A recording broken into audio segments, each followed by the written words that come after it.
Dusty boots on the beaten road, a red sun sinks where the stories are told. Echoes of the wild where the kangaroos roam.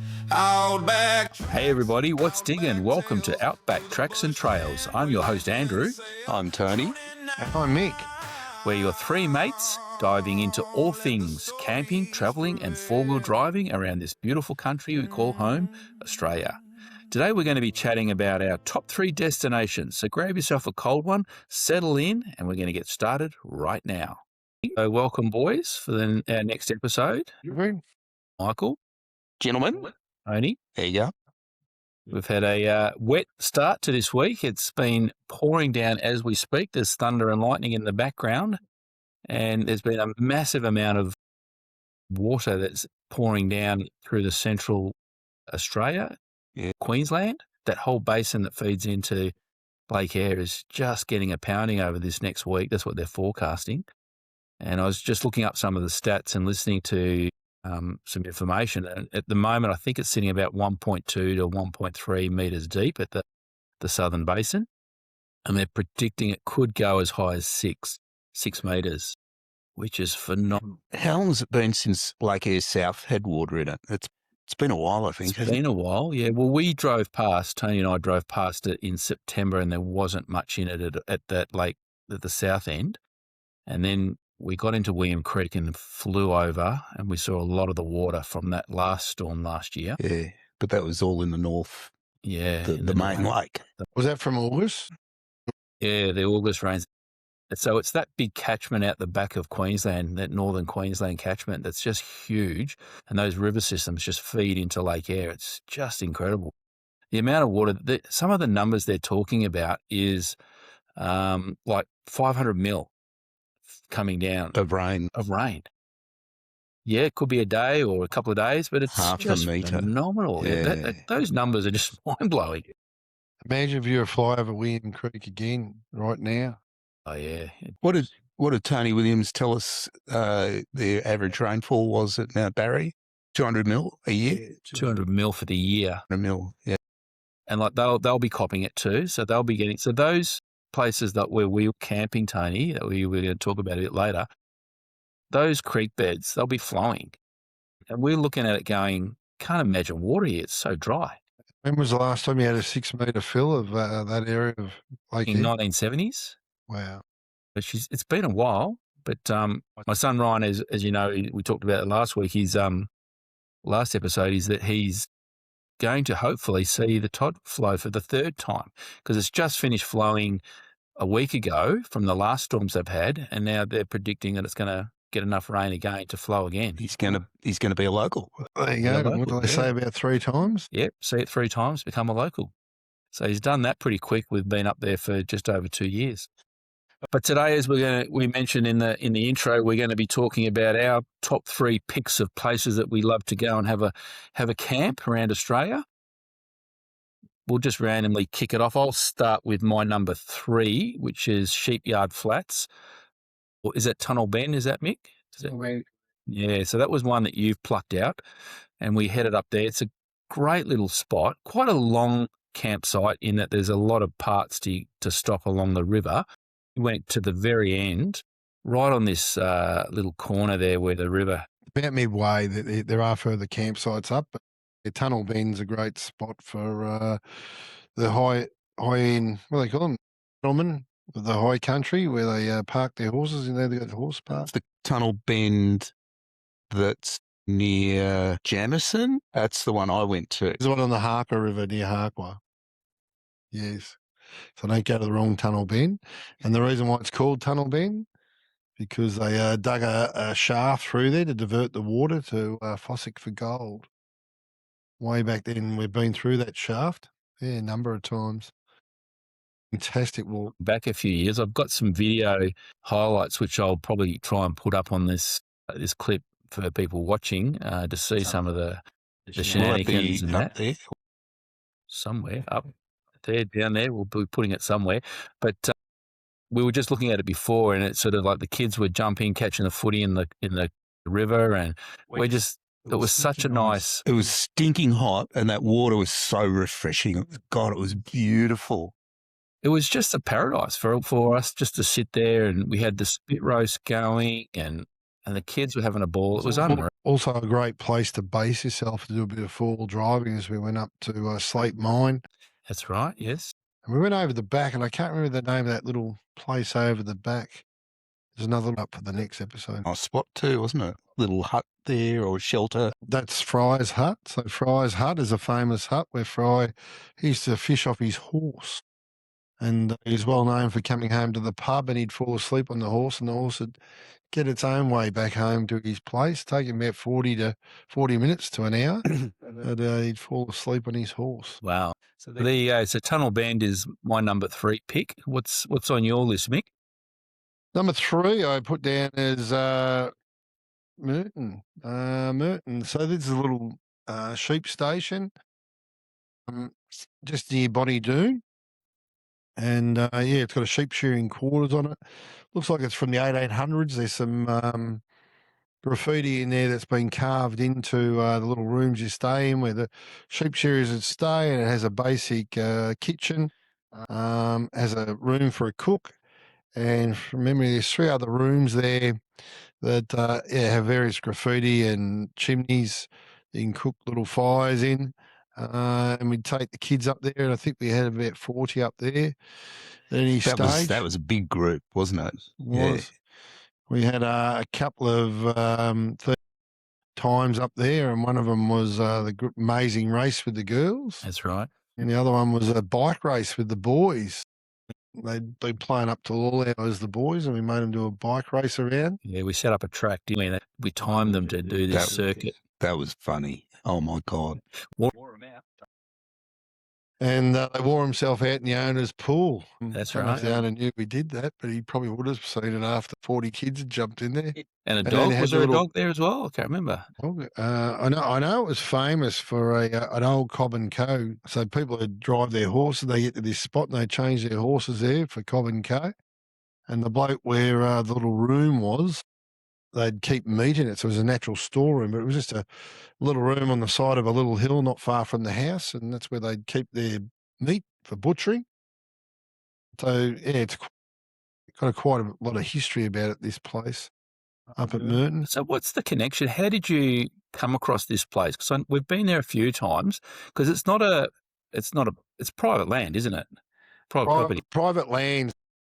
The guy who bought it was a friend of one of the dads. What was his name? David Long.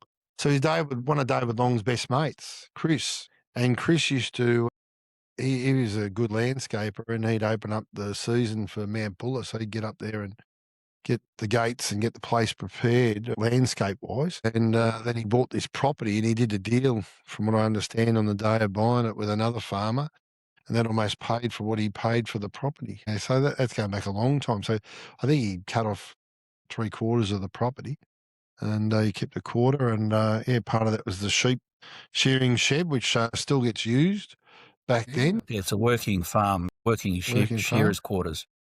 And then the guy over the road, he used to take his sheep to various places for the border works to keep the grass down. And he'd collect all his sheep, and that's how he'd make a little bit of extra money on the side. Quite an interesting place. There's a creek running through it, and Richard Hill yet again got in the mud and put his nets out and caught some yabbies, and we tasted some yabbies there. And Tony went in, he said, I'll just step in to retrieve someone's hat or something, and just about went over your head. Oh, absolutely went over my head. You just look on your face going, oh, shit. Yeah. I thought it was a puddle, but it was like 10 feet deep. I think didn't the string come off the yabby net? That's what it was. Yeah, but I'll get it. Yeah. It was only probably about 20 foot wide, maybe. It was just a little hole. Yeah. I thought it was going to be a maximum couple of feet deep. And I just disappeared. We lose a couple of kids down there playing with bits of stick and stuff in the creek, freezing cold, but they loved it. Absolutely loved it. Yeah, it was good fun. And then the girls enjoyed it too. They did. They really had it. So the way we would set it up is we'd have, because it was like an open veranda around in a sort of a C shape or whatever. And the rooms, the shearers' rooms where they could sleep, the dads generally took those, and the kids were in tents and stuff outside. And there's a big open fire. And the kitchen allowed us to get food prepped, but we had the fire going, so food was cooked on a spit or barbecue. But I remember the mornings as well. You'd get up and sit up on that back deck, and the sun would come up, and you're looking over the fields, and there's the mist and the dew on it was just gorgeous, and the sun was just beautiful and warm. It was just lovely. Great spot. It was on the corner of Woolshed Road, and on that corner you could have caught a bus there down Maroondah Highway. Got off the bus if you ever needed to. I don't think anyone achieved that, but that was always a bit of a laugh. Yeah. And what's the other property that we had access to with Richo? Place. Yeah, so that was down near that other pub. Yeah, what was that town called? Let me think about that one. I'm picturing the place. It was an old place. So Richo got that place. They'd been at the local, what I call dance hall or town hall at the base of Mount Buller. And they'd been renting that on and off or using it for a minimal fee. And then they got told after 10 years or 15 years they couldn't use it anymore. So they were talking about it in the local pub, which was the Hunt Club. And I'm trying to think what town it was called. It was hard. Little cub to you. Yeah, anyway, they were just talking about it over a beer, and a farmer overheard them. And Sam said, I've got a house. It's not much of a house, but if you can clean it up and maintain it, I'll let you go and use that. What a lovely farmer he was. So he got to this house and decided to give it a little bit of a renovation, as Richo does, and all the family. Yeah, they chipped there's in. a lot of builders in the family. Didn't they? Yeah, and they did a great job of this old 150-year-old house. It still had some pressed metal ceilings and walls in it. It's pretty cool, especially in the 12 o'clock at night. Put a little bit of a chill up your back of your spine at times. Yeah. And so they did that up, and then he offered it to us to have for the father-daughter. Was your number 3 one, Tony? I think we went for Mount Barry. Mount Barry's your number 3, was it? I think so. Doesn't really matter, does it? Mount Barry. Tell us about Mount Barry. So we were en route from where were we coming from? We were heading for Coober Pedy. We were heading south. Where had we been? We're coming out of, we were doing the last part of the Unadata track, and we were looking at our time schedule, and we're going, we're a day early, so let's camp the night somewhere along in between Unadata and Coober Pedy. Yeah. And you've gone. We were looking at the map, and there was Mount Barry, and we thought, we'll go and camp on Mount Barry. Why not? Anyway, we had no idea that Mount Barry is actually the name of a cattle station. And so we headed for Mount Barry, and there isn't really a mountain there. There's probably a hill, I suppose, but we didn't see it. But we realised we're at this cattle station, and we were just going to go and camp in a riverbed because it's Gibber Plains there. It's desolate, absolutely desolate. But we went past the station house, and Mickey Jeffress encouraged us to stop and have a chat with the farmer. What was the farmer's name? Tony Williams, of the Williams Pastoral Company. And Jackie, the wife. Jackie, yeah. And lovely. And they were a lovely couple. They were so welcoming. We stayed and talked with both of them for an hour and a half or something that afternoon. And, we just wanted to say g'day. We're thinking of camping down in the riverbed, is that okay? Just wanted to run it past them, and they were very happy for us too. And Tony actually directed us to a slightly different place to where we were going to go because he knew that it was a better camping spot. So don't go to the first creek, go to the second creek. It's about 6K down the road, and turn left and go half a K up the river, and you'll find the spot. Any water in the? Absolutely. Yeah, nothing, bone dry. Cows around looking at us, quite amused and going, what are these turkeys up to? But it was a great spot. And the stars that night was another incredible scene. Like, you just got these beautiful stars. You think the animals wouldn't see too many human beings about there? But they were quite fascinated to see what what was going on. They were wondering what the hell we were doing. Mickey was very excited, though. He was excited. He loved it. He loves his cows. I think my number 2 spot is Chandler Sidings. I think you also. I think that's where we were the night before, wasn't it? The night before, yeah.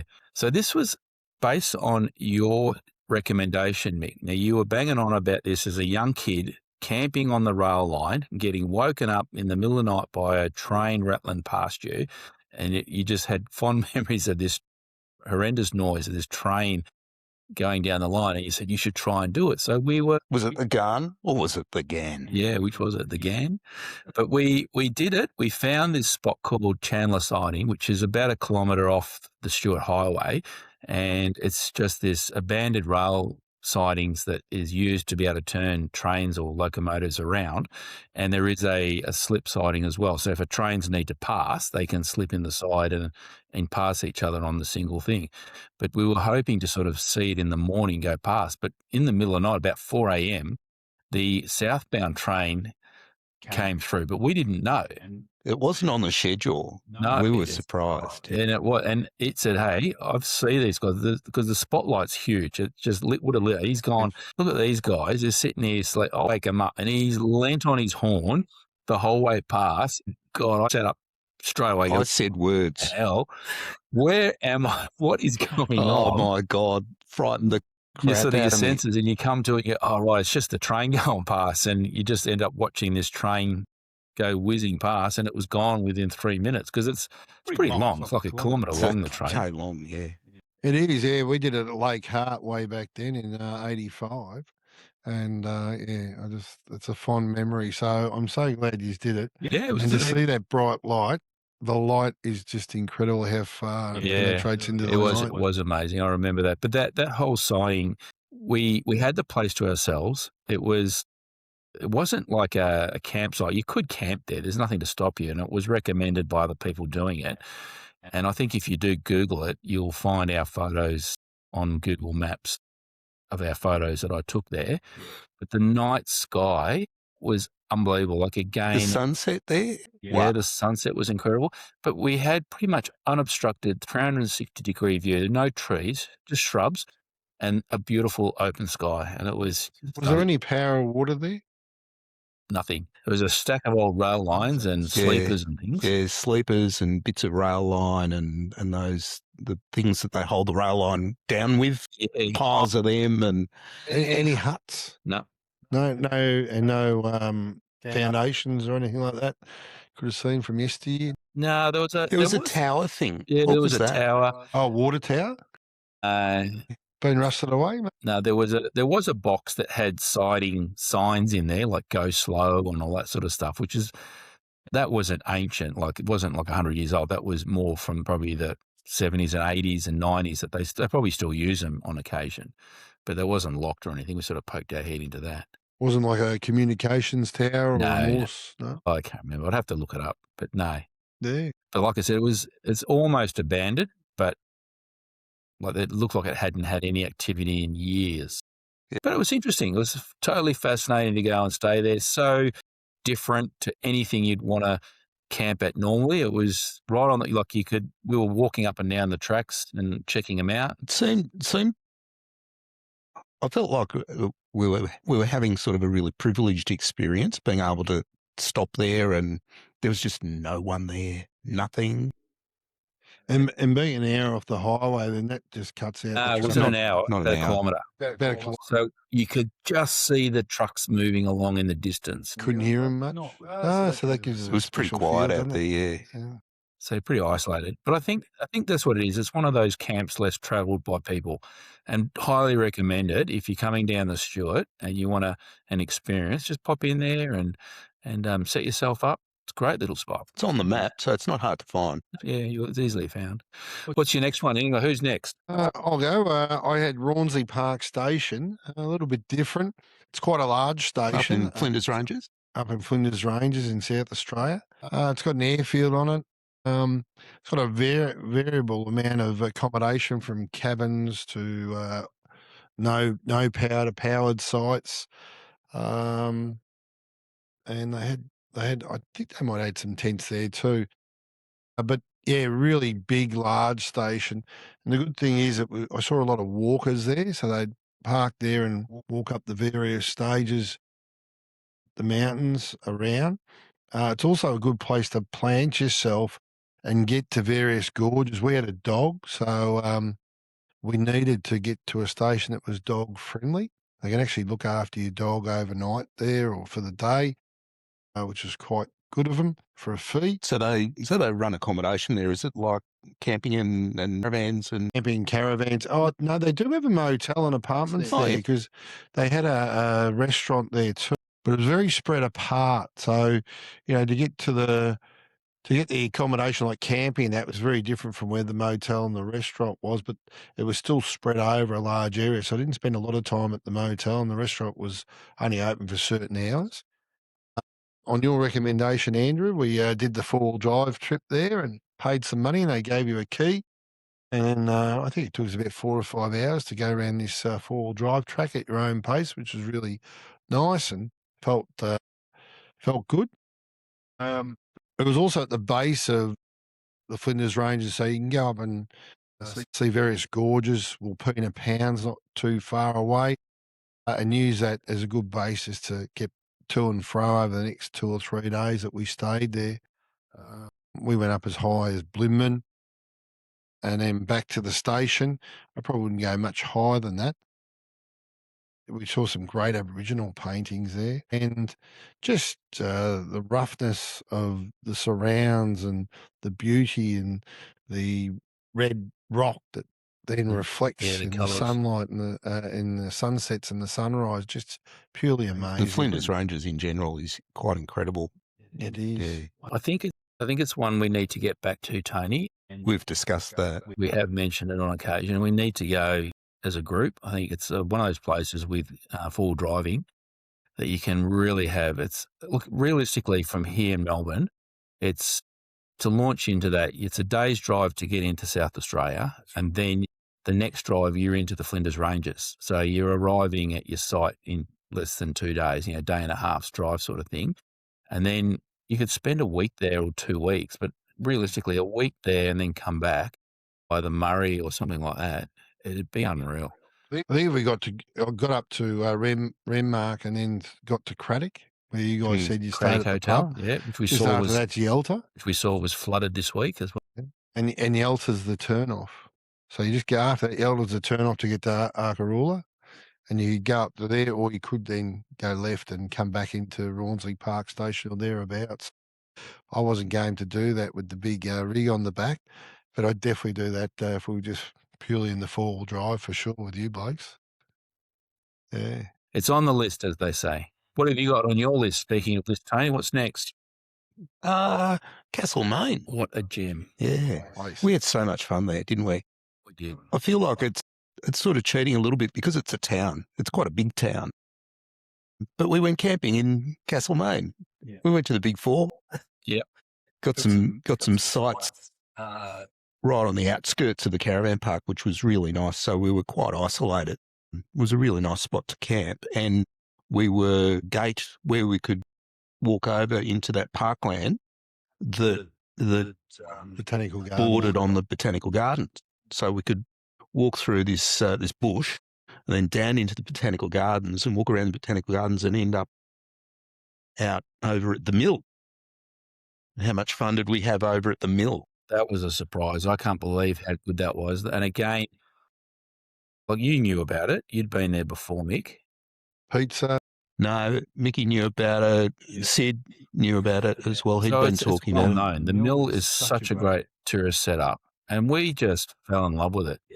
It was on our doorstep from where we were camping. So we walk in there. You had the music. You were dancing away to the music. And the But pizza. between the mill and the Bridge Hotel just up the road, it's like 150 metres up the road. What a fantastic pub that is. Wow, especially on a Sunday afternoon when they've got the live music on. Yeah. And the town itself, Castlemaine, it's all a short walk. I'd say Castlemaine would be under a K walk from there. And they've got some Just under a fantastic K, yeah. coffee shops. Coffee shops. Well, even the yeah. chocolatier at the mill there. That's it. And that was it German or Swiss, that cafe? Viennese cafe. Like, I think I had my very first alcoholic Bloody Mary. That's right. Yeah. Yes. That was Yeah, we rocked in there for breakfast, and the cheeky waiter's gone, Bloody Mary? Yep. Make it a double. Everyone's having double Bloody Marys. And they had the winery there, and they had the meat shop. Yeah, the small goods, Castlemaine small goods. Wow, fantastic. The best liverwurst ever. That bakery was wonderful. That winery. How much fun did we have Saturday afternoon sitting around out the back of the winery in the sun, having nibble platters and another bottle of wine and another bottle of wine. Perfect. Blacksburry. And those types of events, like when we do these things, that's completely unplanned. It's not like we're going on this day, we're going to go and do this. It's just we're wandering around. You and I sat down and we said, let's have a glass of wine, and we got some arancini balls or something. We said, we'll just nibble on that. And then we've gone, we'll try something else. And we've ordered something. Then Tony's arrived and he's gone and got a bottle. What are you idiots doing? Yeah. So we're sharing a bottle. Then some more people arrive. And before now, we've got our table full of everyone that was there. There's probably about 10 of us. And there's more food. Everyone's going up to get a little tasting platter of this. And there's cheeses and all sorts of things and different. Running a tab. That's right. That was awesome fun. And the good thing is you can catch a train there if you want to. That's Get right. dropped off. We did look at that. What was that other pub opposite the train station? Is it the Railway Hotel? Hotel. Have to be called the Railway, wouldn't it? The Railway Hotel's legendary in town. And so Karen and I went back there a couple of weeks later because I came home from our trip there, and I said to her, you got to come and see Castlemaine. We're going, right? And she's got, could live here. This is fantastic. And we're actually thinking about moving there.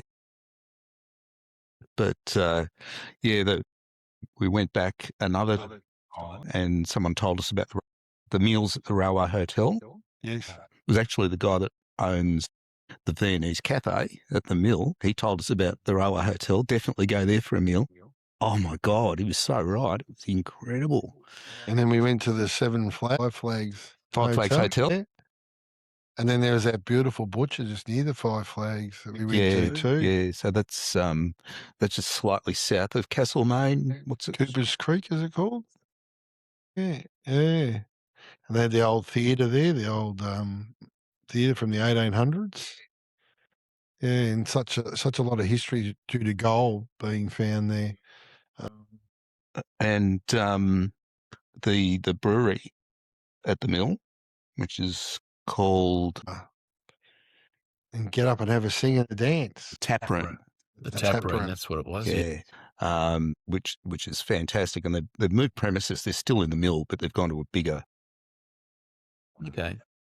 location, bigger site, some upstairs room as well. And look forward to that next time. So they've always got fantastic live music there. Hunters and Collectors played there recently. Wow.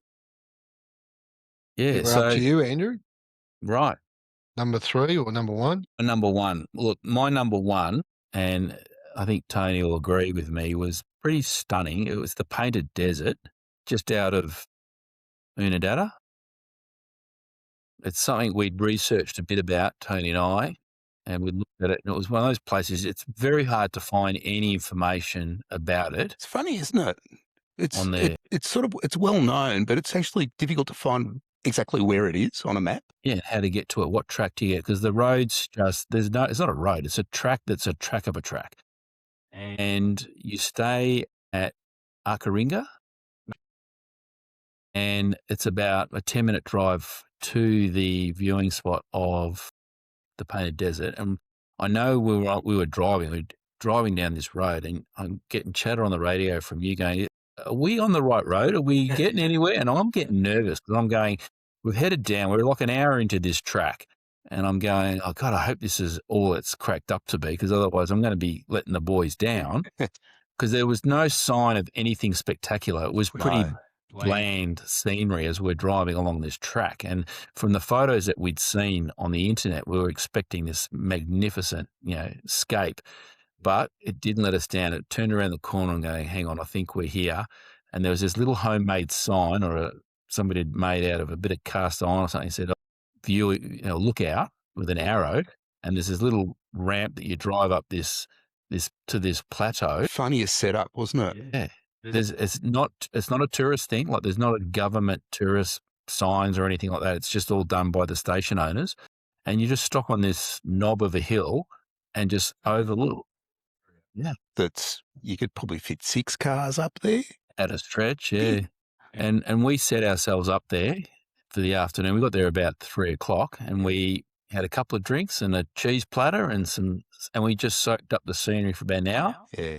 And then we drove down to Akaringa Station, and we met the lovely owners, young couple who own the farm or manage the farm. Yep. And I think it was like $20 a vehicle or something like that, something really cheap for the night. And there was showers and a kitchen and hot water. To stay, yeah. And it was brilliant. The sunset was incredible that night. You sort of have to stay there. There's nowhere else in the area where you can stay. You can't just camp by the side of the road. Yeah. But it's a great spot. So that was my number one. And we all agreed after a hearty meal that night, we would get up early. So we got up at 5, packed up, and we headed back to that site, and we had breakfast. We cooked breakfast out and watched the sunrise. And that was my We got there before the flies came out. Yeah. And I've got some great photos, which I'll pop up on the podcast here to show you, but it's just stunning. Always got to beat the flies, don't you? The flies were pretty bad there, but as soon as the sun went down, they were gone. It does sound a little bit like when I went to Almerta Station, but it was sort of before Hornsey Park. It was only about an hour before, and we had a time on a riverbed there, a dry riverbed, and went to a bluff. Went up really high. I could have gone higher on that occasion, but we didn't quite make it because I got there a little bit late. I think I got there about 8:00 at night, and Lisa was worried about the scorpions coming out and biting her ankles. We got up on this bluff, and then yet again, another station, as Andrew said, make sure you ask about the 4-wheel drive little tours you can do. This was a freebie, and you could go right round the station. And that was amazing at Almerta Station, the views we got. Yeah. I've got a bit of footage. Is that your number one, or have you got another one? Got another one, unfortunately. I was just trying to relate to your story there. Can I get in there with another? Of the many, Edie Cutting in Whitfield in Victoria is a real favourite of mine because it's amongst all the wineries. King Valley, that's right, on the King River. Don't go there on long weekends because it's too busy. But yeah, any other time it's great. Free camping. It's got a long drop toilet, and that's it. It's got two long drop toilets at either end. It's joined by a little squiggly bit. Absolutely gorgeous. There are further sites down if you can't get on there that are free camping also. A little bit closer to Moyhu. Don't ask me how to spell it because I can't. I know it's only 4 or 5 letters, but great little pub there. Great little pub. There's a good pub in Whitfield run by Zonzi. I think it's run by or Zonzi Wines. And it's got a brewery there, King River Brewery. Great pizzas, 5 pizzas. Yeah, and it's got not the champagne. What's it called? That Prosecco. Prosecco. Yeah, they're famous for it. They were claiming to be like one of Del Zotto. Yes, Del Zotto. They were claiming that they were like introduced it. Their vines came from where Prosecco originated in Italy. Yeah, so they're, what do you call that? It's good generational stuff that they've brought back over. So they're very passionate. All the wineries up there are very passionate about their product. The Mountain View Hotel, which won Pub of the Year a year ago. Tony Leonard's Pub of the Year, and we had a great meal there. Yeah, we did.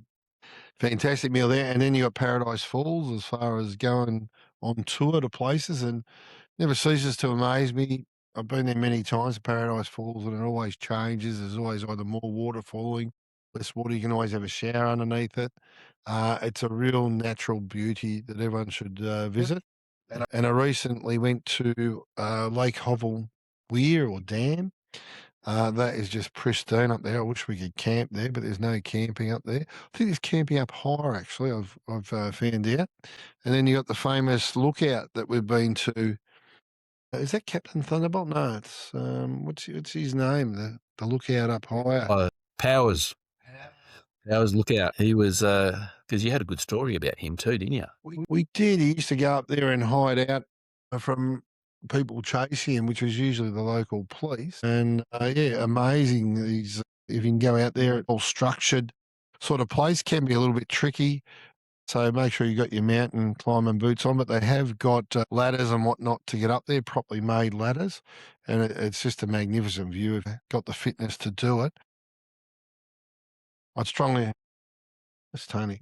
And I'd finally, he used to water his horses up there too, because he could put them off into the forest a little bit and there was a natural spring. But I suggest having a sausage while you're up there.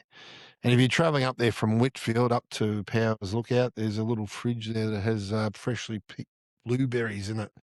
Of course, you $10 or something, but they are fantastic too. The town itself also has a distillery.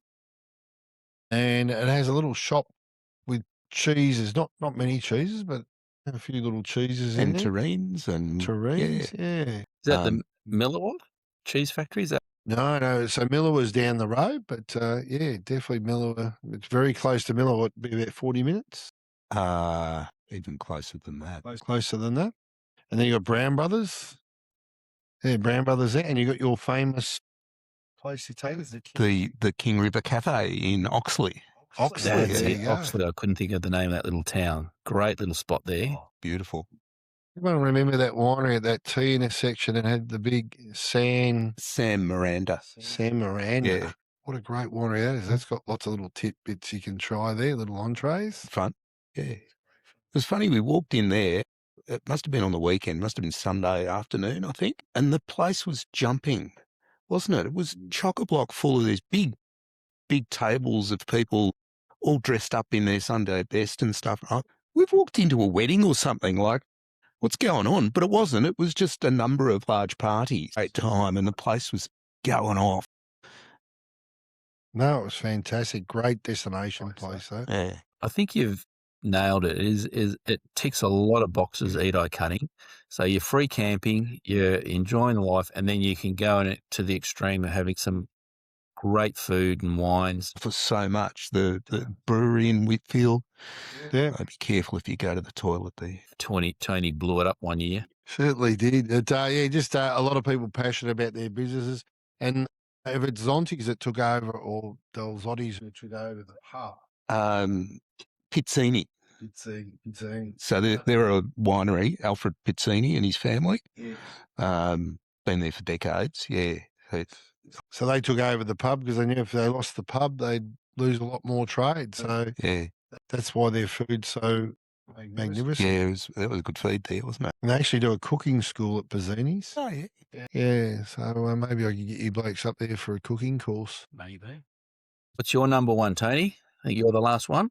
Ooh. Lucky last, at Bear Gully. So down in Gippsland on the coast, it's actually on Waratah Bay. You look across Waratah Bay and you see the prom, free camping, long drop toilet, fire pits. No, there's a cost in it there. You can book it. Used to be free camping. When it was my favourite, it was free camping. Drop toilet, and they've redone all the toilets and that. Oh, so, yeah, nice. So yeah, it's bush camping. It's a beautiful spot. You can just walk down the track to the beach. The beach isn't much chop there, but a short drive away is Walkerville South, the town of Walkerville South, which has got one of the most beautiful beaches you could imagine, with rock caves and stuff that you can play around in, swimming. And the water off there is just incredible. And there's rock outcrops. It's like 12 Apostle style, things that have been eroded away, and they're left out, standing out there in the water. Old lime kilns. Got a boat. That's what I was thinking about, the lime kilns. Yeah, that's right, lime kilns. I forgot about those. If you've got a boat, it's just an incredible place. Wow. And the water's crystal clear. And yeah, just across the bay is the prom. What an amazing spot. And I remember the first time we went there with the boys, and they just went feral. It just disappeared into the bush. into those little rock caves, and we went around the corner and just walked along Yeah. it. Yeah, it was fantastic. And the kiln, what did they used to put in the kilns? Does anyone remember? And they had a big pier there. Yeah, it was an industry in its day. I can't remember what it was because they did the same thing at Rye too, on the cliffs there. Lime. Yeah. So it was Lime just kilns. So, it's a vital ingredient in cement, concrete. And, So it's just dug out and then burnt for some reason. yeah, is they it? dig it out of the cliffs. Yeah. And They've got to burn it. burn it. Yeah, I don't really understand the process. Okay. Yeah, so vital ingredient in building Melbourne. There you go. And you're around the corner from Tarwin Lower Hotel. Venus Bay. No? It's a bit, No? yeah, it's a bit further up the coast. Further up? Yeah. Okay. Cape Libtrack, like that. Yeah, so you're just short of Cape Libtrap there. Yeah, Yeah. that's the end of Waratah Bay. Beautiful walk to the lighthouse. I have fond memories of having my tent set up by some people. I was running late, and I gave some Your borrowed instructions. tent. So I think I had William and Ryan. It was the boys' one because we went down there again with girls, didn't we? We did. We went there twice. No, I think I was late for the second one because I had Chelsea at gymnastics. Yeah. All fun and games. Well, that's rounded out a lovely top 3 for each of us. There's some good memories there. And many more to have, that's for sure, at those places because you Absolutely, visit yeah. many times over.